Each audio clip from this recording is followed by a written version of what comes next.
Hello, welcome to Simon Says Artwork.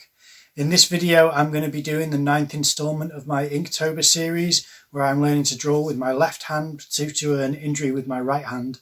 I don't know if you saw yesterday's installment, look it up, I'll put a link right here, and it is Inktober 8. The reason why I said to watch it is because the start of the video I was completely unaware of this. I hadn't edited to the point where I go, hello. I just kept all of the footage of me moving my chair and looking at the camera and going, okay, trying to get ready.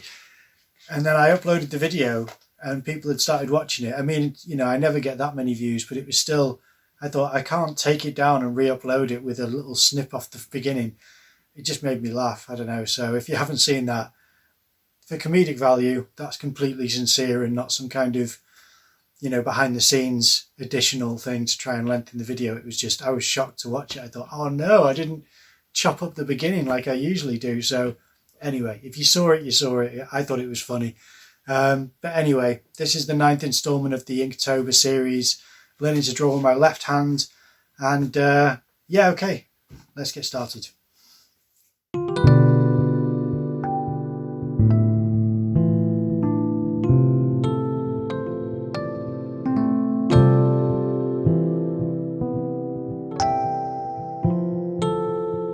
So here we are, there's 1, 2, 3, 4, 5, 6, 7, and here is, oh maybe that was 8, and here's number 9.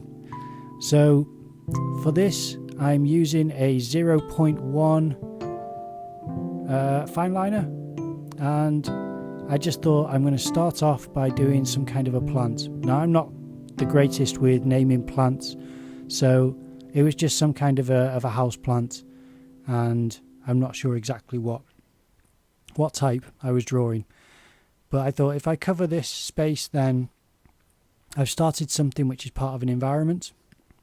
It was the first thing in my head. I don't spend any time before doing these drawings thinking about what I want to draw. I just go for it.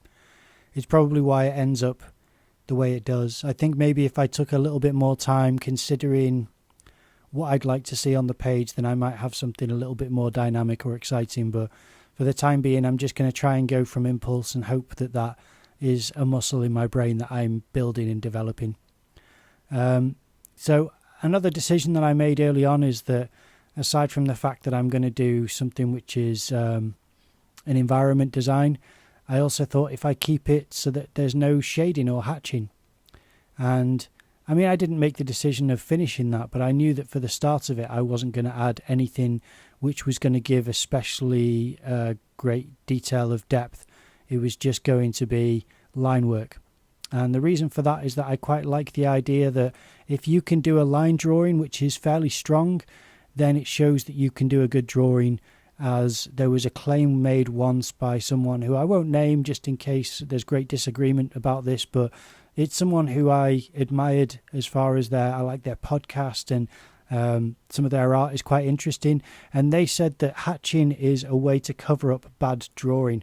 And whether that's true or not, it stuck with me, and it made me think I'd like to make sure that my own drawing isn't relying on hatching or any other tricks that you can use to try to improve upon your drawing. Even though anyone who does that, I'm not going to frown upon that finish. It's just something which immediately made me reflect upon my own practice and try to reassure myself that I can do different types of work of certain standard where it's not relying upon that. It's not something where I think it's a real great quality of my own, because I'm just trying to improve. I'm not saying that I have this skill. Now, this is a problem which I noticed straight away, is that the seat of the chair is a little bit too flat. And when it comes to perspective, as much as it would be flatter than the table, I should have put more of an angle on it and it would have looked more natural.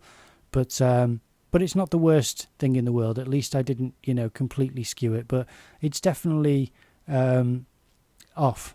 It's not quite right. But there we are. That was something which I noticed after drawing it. I didn't notice it at the time. Certain things I tried to correct, like I got the angle of the table wrong, so instead I made the first angle into a ruler to try and hide the mistake.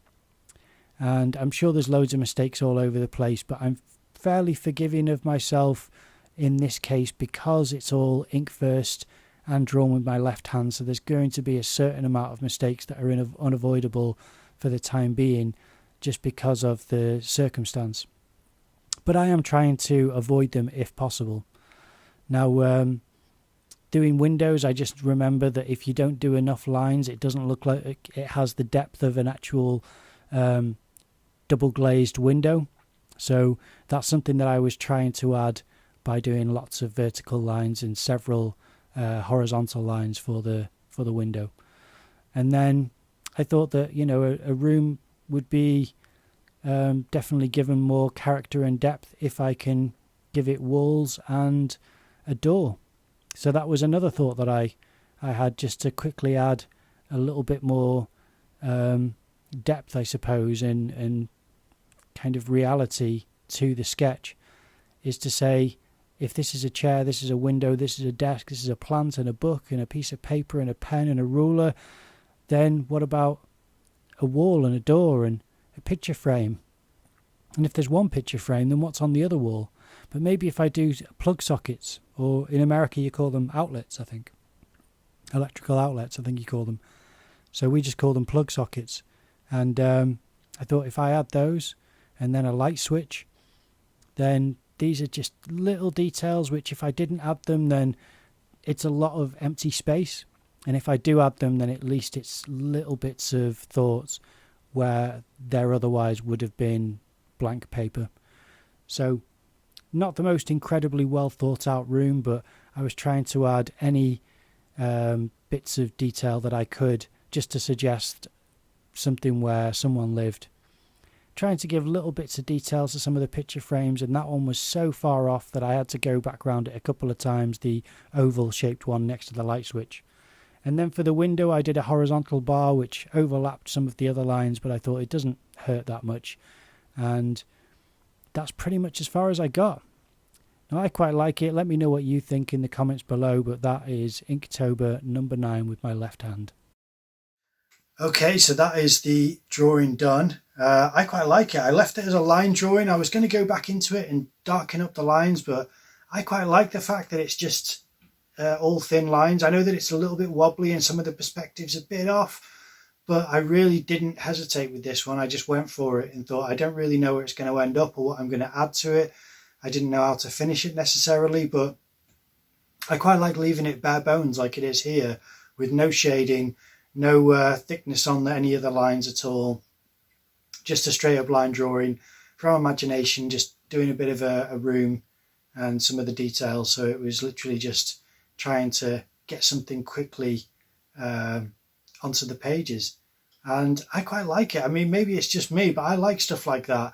And I think maybe it'd look good with some digital colour or something like that. But for the time being, I'm going to leave it the way that it is, because I think it's different from the other drawings that I've done. And I thought it was quite nice just to go, you know, without any, I suppose, I don't know, I sometimes say the word tricks and it's not tricks, but with any of the kind of the additional work that you put in sometimes, either hatching or going over certain lines to sort of suggest weight or shadow or gravity or whatever it is, where you kind of, you make certain lines heavier than others, so that you've got this variance in line weight. I didn't do any of that with this, and I quite like it the way that it is, all wobbly but kind of getting there. Again, it's just training from my left hand to try and be better, and some of it I really struggled with still. Trying to get straight lines was kind of like, whoa, I'm trying to go straight here, so I had to go back over it again, but it's all just part of the process.